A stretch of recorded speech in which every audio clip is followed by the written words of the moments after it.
Good afternoon, everyone, and welcome to the Rams pregame show inside spectacular SoFi Stadium. With Maurice Jones-Drew, my name is JB Long, and over the next half hour, we're going to go through some of the key storylines as the 2-1 Los Angeles Rams prepare to host the 0-3 New York Giants. Maurice, the Rams glad to be home. This is their only home game in a 4-game stretch. Well, it's important. That makes this game that much more important. You want to take care of home. If you can win all your home games and split your road games, you have a chance to go, I want to say, is 12-4 and then make the playoffs. So that's why winning at home is so important. And then more importantly, you go on the road and you're going to the East Coast right after this one. So you want to try to get this one and then focus on, traveling the next couple. So we haven't been here in a couple of weeks. You notice a few changes already behind us. The Rams on the field early wearing their sole pants with their royal jerseys for the first time. You also see the LA logo at midfield at SoFi. It looks spectacular here in Inglewood, about an 80-degree day. Perfect for Week 4. Of course, in the backdrop, we're watching the early games, see if Carolina can give the Rams some help against the Arizona Cardinals. But as always, the ultra-competitive NFC West is the context for this game for the Rams. Oh, yeah, you want to keep up, right? You stumbled last week, which was fine, but you want to keep winning. And it's really important. The Cardinals are down right now. Seattle Seahawks are up, and then the San Francisco 49ers play later on. So you want to make sure you just keep winning, racking up wins, and playing well. And sometimes it's not about just winning the game, it's how you win. You want to win using your identity both offensively and defensively, and just keep getting better at that, because when you do play those important divisional games, you want to make sure you know who you are when you go into that stadium. Well, Sean McVay and the Rams believe they're actually a better team at 2-1 this year than they were at 3-0 undefeated after 3 weeks last year. That remains to be seen, of course. Today's performance will play heavily into that. But for the first time this year, it's one of those games the Rams are supposed to win. Instead of being underdogs or in a pick'em, they're heavy favorites here today. Yeah, the curse of Posta. That's what people talk about, right? But I'll tell you this much. When you come into these type of games, and I've been in a couple in my career, you want to go back to the basics. You want to be fundamentally sound. You want to go to what we call your day 1, day 2 install, the plays that you've repped the most, right? It's going to be some of that outside zone, some of that play action. And you allow the game to dictate when you take shots and run trick plays. You don't try to force those into the game. You want to create doubt in other teams' mind. The way you do that is by playing fast from the very first whistle. Well, to that point, one of the biggest advantages the Rams have is being the most efficient offense in the NFL behind a revamped offensive line. Not in terms of personnel, but in terms of performance. How big have the front five been for the Rams so far? Huge. Everyone thinks it's the quarterback that does everything. No, it's the guys that protect them. It's the guys that create lanes in the running game.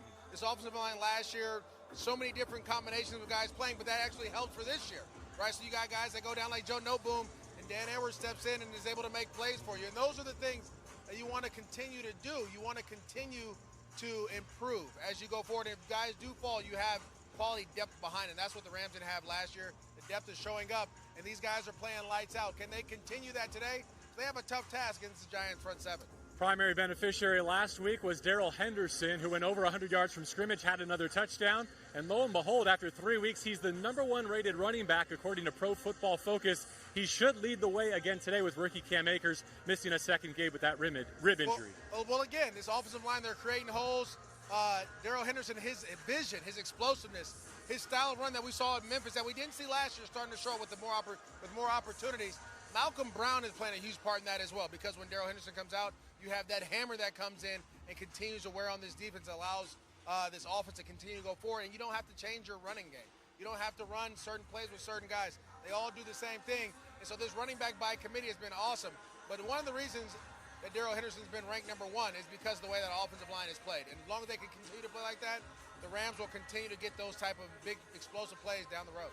Let's flip sides of the football and talk some defense and some pregame news already as the inactives were just announced.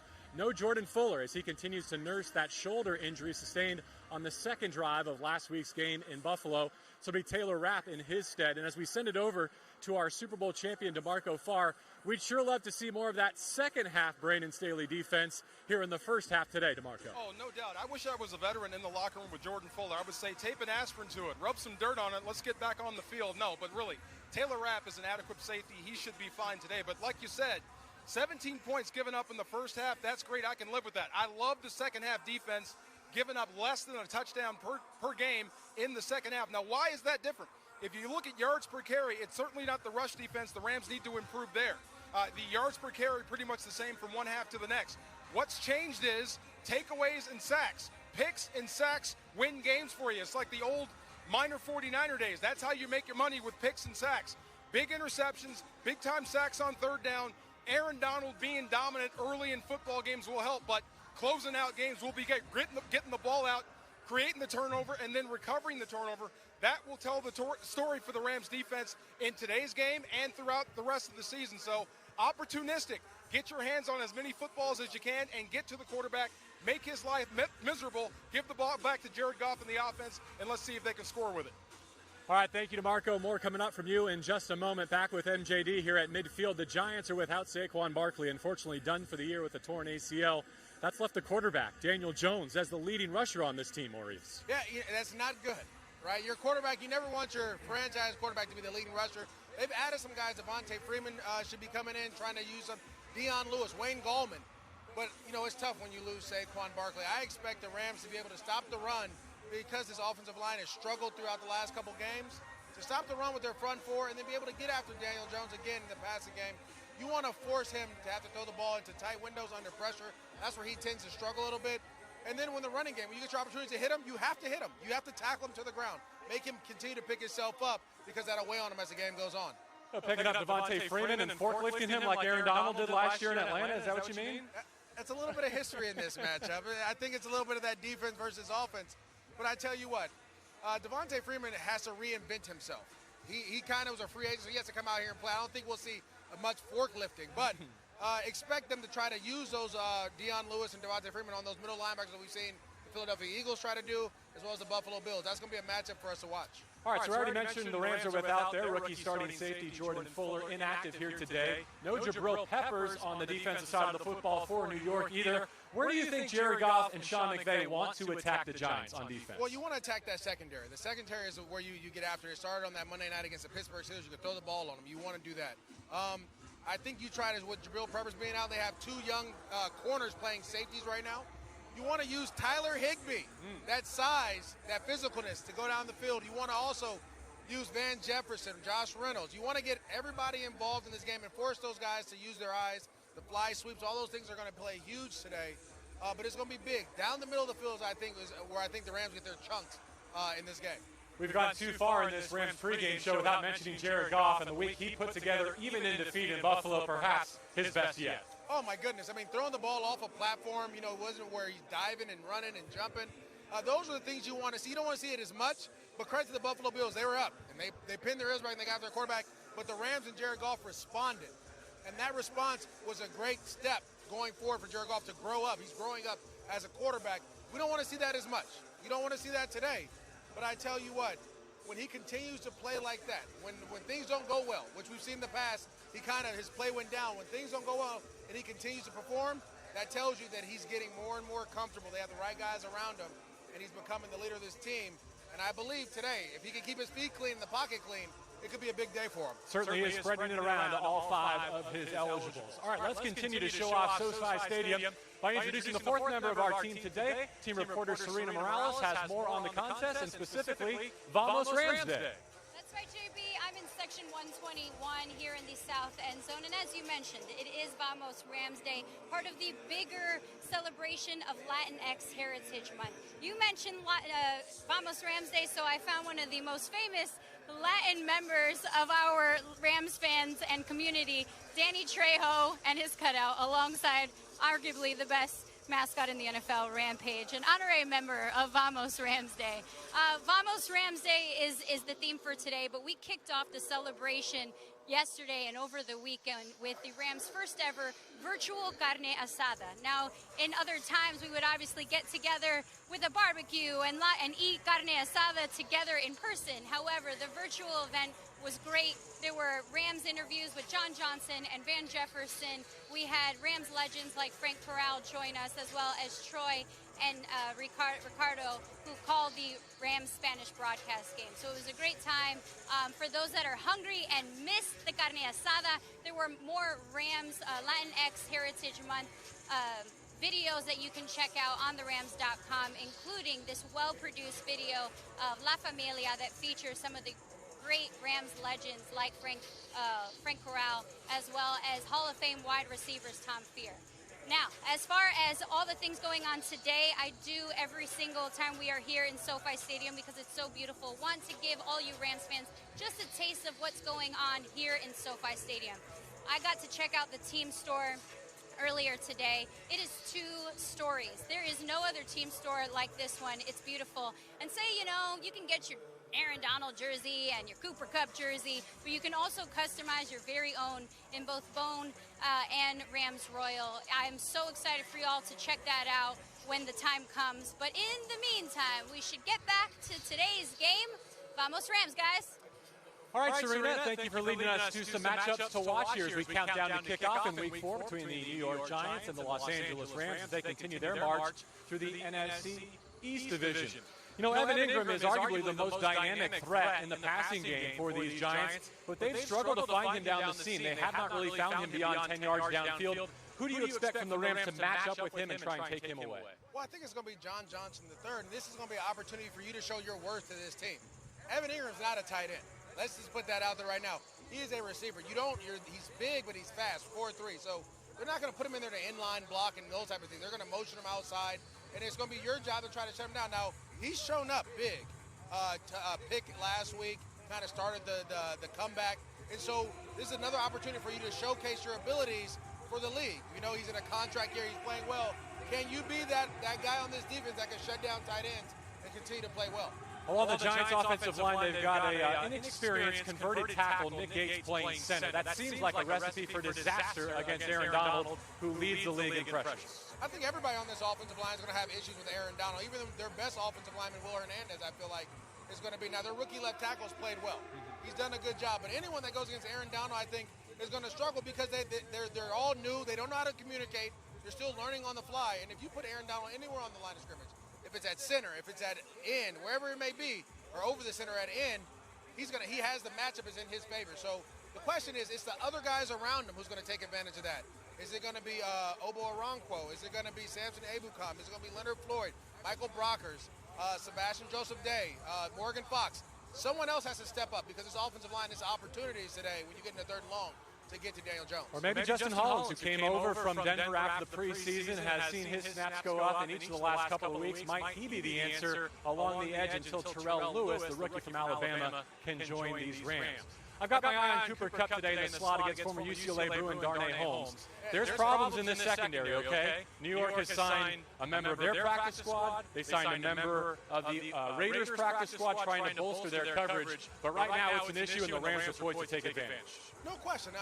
It's always hard for me to go against my Bruins. I don't care what anyone says, but Darnay Holmes is a tremendous young player, and he's gonna get tested today. Cooper Kupp is a veteran receiver that knows how to work, and we saw him show up against the Buffalo Bills. I expect them, again, to try to find their ways to get Cooper Kupp one-on-one with him.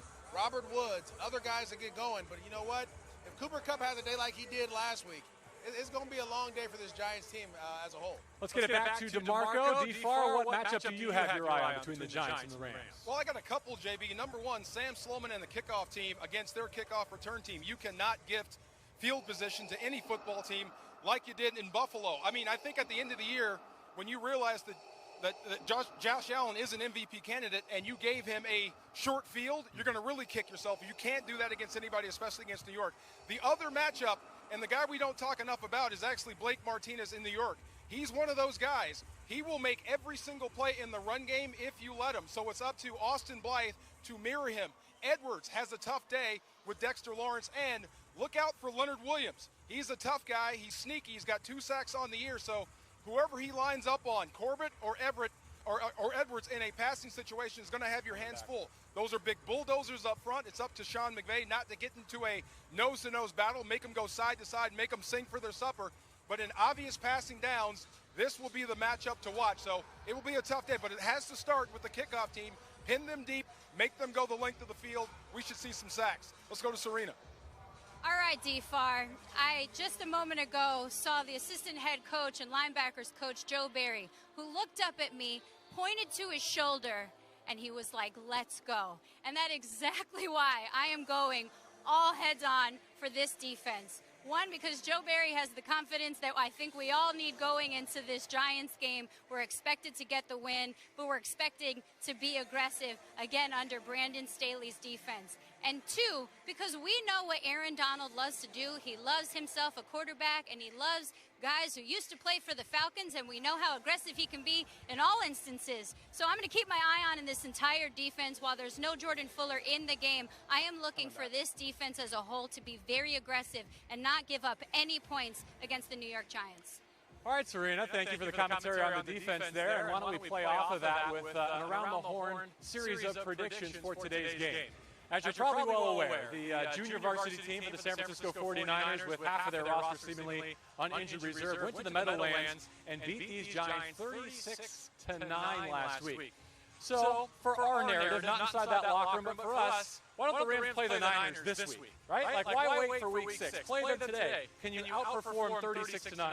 How many points on defense are the Rams going to allow these Giants? You know, I'm going to be aggressive, and I know DeMarco may not like this, but I think you go for the shutout today. But you don't go for it by blitzing and playing outside of yourself. You do it by what you've done best. You've rushed for and you've gotten played coverage. You've stopped the run. You do all the things you need to do. And that's what it is. You don't allow them to get into field goal range, similar to what the Rams did to the Sam Bradford Cardinals a couple years back. If you can do that, a game that, again, they were expected to win and win big, they did. If you can do that here today, it's kind of tell you, like, this team is on to something. And as long as they continue to grow, they'll be fine. But this is a game where you have to, as a defense, try to show up and flex your muscles. DeMarco, the prediction stage is yours. The second lowest scoring team in the NFL is at SoFi Stadium. Well, this is funny. I just saw a pig fly. I'm about to go play the lottery because I agree with Maurice. I think this is shutout day. I'm trying to figure out how New York scores. They can't run the football. They've got a young quarterback that's still trying to find it, an offensive line that's still trying to find it, and you've got Aaron Donald, which is instant pressure. So I don't know how you score. So I think to top the Niners, you have to come out of here with a shutout. And I think it's entirely possible for the Rams to shut out New York. I think you should with an offense that still hasn't found their groove yet. So defensively speaking, this should be your big day. All right, Serena, you want to jump in here with a defensive prediction? You already kind of proclaimed it by way of Joe Barry. Right, I was like, are we all going goose eggs today? I should have brought a carton of eggs or something to show you guys. But, yeah, maybe if Joe Barry didn't flex his muscle. No, but seriously, I think that the Rams need to come in aggressive. They can't sleep on this team. I think they do everything they can. Maybe a field goal, maybe. But you know what? Go for it. It's goose eggs all around. Wow, some bold predictions. 3 goose eggs so far for MJD, DeMarco, and Serena. I can't get on board with that. That's too much. It's bad vibes pregame. No, how about more takeaways than touchdowns as a goal for this Rams defense? You got Daniel Jones with multiple turnovers in all 3 games so far this season. He's only played 1 game in his career without turning the football over. So long as the Rams create more takeaways than touchdowns surrendered, they've got a very good chance to get to 3-1 before they travel to Washington to complete this lap around the NFC East. Final thought belongs to you, Maurice Jones-Drew, as we count down to kickoff. Well, I believe this. If the Rams can continue offensively to run the ball, and that offensive line can play the way they play, because that offensive line, they do more for just that offense than people think. They do a great job for that defense, and they set the tone for this game. If they can come out, play fast the first series, go down and score, I think it sets the tone for everybody else what kind of game it'll be, and it all starts with those front 5 guys, and Tyler Higbee and Gerald Everett, and those receivers who'll be blocking in the running game. Well, thank you for joining us on social and digital channels to preview Week 4 here at spectacular SoFi Stadium in Inglewood. Enjoy the game coming up on Fox at 1 o'clock Pacific time. For DeMarco, Serena, and MJD, I'm JD Long.